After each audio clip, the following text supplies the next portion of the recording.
Oke, balik lagi di channel The Mamens. Mudah-mudahan selalu diberikan kesehatan dan kelancaran. Teman-teman, ini ada video yang sangat menarik. Ada guru besar UGM yang menyatakan bahwa ijazah Pak Jokowi itu asli, kemudian Pak Jokowi adalah lulusan UGM. Nah, itu poinnya. Dan ini disampaikan oleh Prof. Kunchoro ya. Dan yang lebih menariknya lagi, beliau mengaku bahwa beliau itu bisa dibilang tidak suka kepada Pak Jokowi atau tidak sepenuhnya mendukung. Tapi kebenaran harus ditegakkan. Nah itu, kurang lebih kata-katanya seperti itu teman-teman.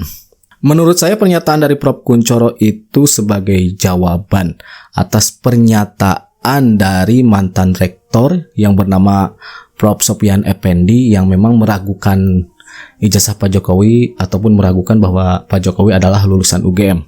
Tapi memang itu sudah ditarik lagi pernyataannya oleh Prof. Sopyan Effendi ya. Dan pernyataannya itu melalui tertulis, ada tanda tangannya yang kemudian dibacakan oleh Prof. Sopyan Effendi. Nah itu dia teman-teman. Kalau begitu Rosuryo CS kayaknya makin ketar-ketir mungkin, ketakutan, bergetar seluruh badan. Oke, kita lihat saja videonya seperti apa. Pak Kunchoro, kalau Profesor Sopyan Effendi pernah meragukan gelar kesarjanaannya seorang Jokowi, walaupun kemudian keraguan-raguan itu dia koreksi sendiri. Kalau menurut Pak Kunchoro sendiri, sebetulnya Joko Widodo ini sarjananya apa? S1 atau sarjana muda atau justru tanpa gelar sarjana sama sekali? Saya punya banyak teman, ada teman kos, adik teman seangkatan saya itu menceritakan kepada saya pada satu acara bahwa Pak Jokowi itu betul-betul lulusan UGM. Kemudian juga dari penjelasan, kalau menurut saya penjelasan dari Bu Rektor, penjelasan dari Pak Dekan itu sudah lebih dari cukup menjelaskan bahwa Pak Jokowi itu adalah lulusan UGM, dan itu pun juga ada beberapa pernyataan-pernyataan dari beberapa temannya yang lulusan UGM. Jadi kalau saya melihat bahwa ada beberapa bukti foto dan sebagainya. Kebetulan saya menjadi ketua Dewan Guru Besar, banyak bergaul dengan dosen-dosen dari kehutanan, dan saya bertanya kepada mereka, benar enggak? Dosen-dosen mengatakan benar, ya sudah, apalagi saya tidak saya sanksikan begitu. Ya benar lulusan UGM, tapi pertanyaan saya tadi Pak, berarti Jokowi ini sarjana S1, sarjana muda, atau apa jadinya? Ya S1, lulus S1. S1. Iya, dari Fakultas Kehutanan. Dari Fakultas Kehutanan. Dengan titel Dokter Andes atau insinyur? Insinyur. Ya. Baik. Sekarang pertanyaan saya adalah, kenapa harus ijazah? Itu asli atau palsu? Tetapi Pak Jokowi itu adalah benar-benar lulusan UGM. Kalau dia lulusan UGM, maka dia berhak akan ijazah. Ini dulu harus kita pegang. Gitu loh. Kemudian ketika jasa itu tidak ditunjukkan atau ijazah itu kemudian ditap atau palsu, sekarang kenapa Mas ketiga orang itu berani mengatakan dia jasa palsu? Padahal mereka belum pernah melihat. Kemudian yang kedua adalah mereka hanya melihat, memeriksa, katanya peneliti. Tapi yang diteliti itu adalah fotokopian. Sekarang pertanyaan saya adalah, kualitas seperti apa peneliti yang seperti itu? Karena sumber datanya tidak jelas. Kualitas seperti apa peneliti seperti itu? Karena sumber datanya tidak jelas. Sumber datanya tidak valid, kata Prof. Kunchoro ini. Ya memang dari awal prosesnya juga sudah salah itu Rosuryo CS. Dengan kata-kata meneliti kajian ilmiah, tapi tidak tahu cara mengambil objek yang benar seperti apa, karena objeknya yang diambil itu dari kopian-kopian ataupun dari sosial media. Itu dia teman-teman. Udah sering sekali Rosuryo CS mengambil kata-kata penelitian, kajian ilmiah ataupun ilmuwan sampai berbusa-busa tuh mulutnya. Tetapi kemudian yang terjadi adalah justru kadang-kadang dalam diri saya, karena saya juga tidak sepenuhnya mendukung Pak Jokowi. Ketika saya membaca petisi UGM dulu, saya justru malah bertentangan dengan Jokowi. Katanya. Tetapi saya tetap berpendapat bahwa saya sebagai orang UGM yang tahu bahwa Pak Jokowi itu lulusan UGM, maka kebenaran harus saya tegakkan. Meskipun sekarang dalam banyak hal saya masih tidak suka dengan kebijakan Pak Jokowi. Jadi sekali lagi di mata saya, seorang profesor, seorang guru itu salah itu boleh. tapi jangan sampai saya berbohong. Nah, dengarkan, meskipun sepenuhnya tidak mendukung Pak Jokowi, kata beliau, tapi beliau mengatakan harus mengatakan kebenarannya seperti apa. Itu kan kita mencari bukti-bukti, data-data, baru kita membuat kesimpulan. Jadi kebalik, ini deduktif, jadi kesimpulannya sudah ada. Dia cari bukti-bukti yang mendukung kesimpulannya. Makanya saya tadi mengatakan, saya nggak tahu argumentasinya yang mana tentang kepalsuan. Tapi ketika saya mengamati berita-berita, statement-statementnya, saya tadi merangkum 3 variasi kepalsuan itu. Nah, 3 variasi kepalsuan itu kan, mohon maaf, kadang-kadang saya merasa itu kok kadang-kadang betul, itu kesimpulannya dulu sudah ada. Baru dicari, misalnya kesimpulan tadi soal Universitas Pramuka, oh ini cocok nih, mungkin ini palsu.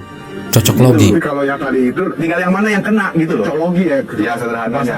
Ada logi ya. Ada indikasi ke sana kalau analisis saya ya, ada indikasi ke sana. Daripada Sophian ini merupakan proses hukum yang akan diproses juga oleh mereka. Makanya setelah rilis itu saya melihat sudah ada pencabutan dari Sophian ini gitu. Nah, apakah memang ini potensi pidananya ada bagi si Sophian terkait dengan hal itu? Ini bukan hanya potensi saja, kemungkinannya itu besar sekali. Oh, tidak menggugurkan walaupun dia minta maaf. Tidak akan menggugurkan namanya pencemaran nama baik. Dia udah mengeluarkan statement. Enak dong orang mengeluarkan statement. Pada saat dia mengeluarkan statement, ratusan juta membaca. Pada saat dia permohonan maaf, hanya 10.000 orang yang dengar. Sementara otak orang sudah terpecah. Dan ini tidak layak dan tidak pantas bagi seorang yang mempunyai ilmu tinggi. Kok membuat suatu statement yang sangat murahan. Kalau permainannya, menurut hemat saya memang negara harus hadir. Ingat loh, situasi sekarang ini, kondisi seperti ini jangan lagi dibuat pecah belah pola pemikiran masyarakat. Menurut hemat saya segera saja ditindaklanjuti. Itu yang paling pantas kita kira gitu. Ya. Tanggapan Abang, bahwasanya isu politisnya itu ini jangan-jangan ada tekanan gitu. Ini dari salah seorang mantan wamen gitu yang ngomong gitu. Lah ini kan biasa lah, ini kan istilahnya digoreng pokok permasalahan seperti itu kan.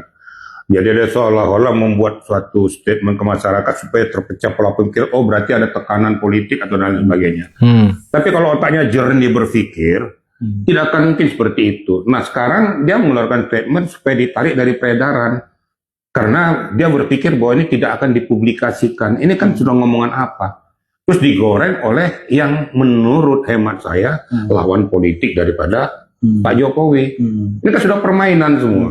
Ya, segera saja dia lakukan. Tidak akan pernah menggugurkan peristiwa dugaan pencemaran nama baik. Oke, menurut seorang Pak Riki Sitoang, ini kan beberapa hari lalu Pak Jokowi pernah bilang di balik persoalan ini ada agenda besar politik yang sedang dimainkan. Nah, ini message apa kira-kira? Seorang mantan presiden ngomong seperti itu. Nah, saya rasa kan beliau kan seorang yang istilahnya penggawa politik lah. Makanya beliau jadi presiden.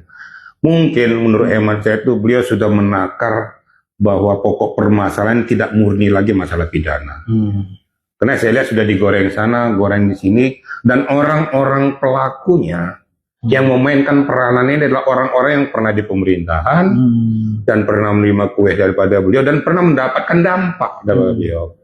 Nah ini sekarang bagaimana untuk menjatuhkan posisi daripada beliau, integritas dan kredibilitasnya sebagai orang mantan presiden. Ya, saya kira UGM itu sebagai institusi akademik dan dia sudah menjelaskan secara proporsional, dan apa yang kita lakukan selama ini adalah bagian dari tanggung jawab akademik. Dan itu proporsional. Dari pihak dan UGM juga ini. Tiba-tiba Pak Sophian buat podcast dan sebagainya, dan kemudian minta maaf dan seterusnya, ya itu bagian dari juga tanggung jawab beliau tentu. Karena yang jelas jangan seret juga UGM pada urusan politik, soal blocking politik dan seterusnya. Yang penting UGM itu bicara soal data dan proporsional. Nah, saya itu. kira itu aja. Dan kami tidak menghargai apapun lah yang dilakukan oleh sesuai dengan koridornya. Saya kira UGM sudah menjelaskan dari sisi kronologi udah lama itu. Yang jelas beri ruang ini, dan kita tahu persis bahwa UGM punya misi besar soal pendidikan, pengajaran. Kita fokus, jangan sampai diseret-seret urusan blocking politik itu. di Polda Metro ini lagi berjalan dan sudah naik ke penyidikan begitu ya. Cie, bakalan ada jadi tersangka nih sih. Iya, ada nanti. Nih, ketawanya itu loh. Mas Suryo.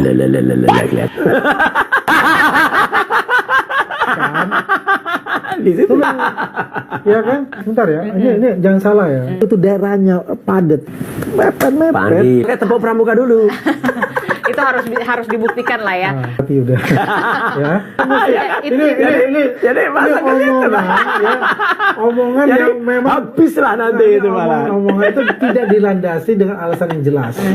Omongan-omongan yang dilandasi Saya orang politik 15 tahun. Tidak sih Emang gini. Menurut Bang Roy emang di luar itu ya. Aku selesai dulu ngomongnya.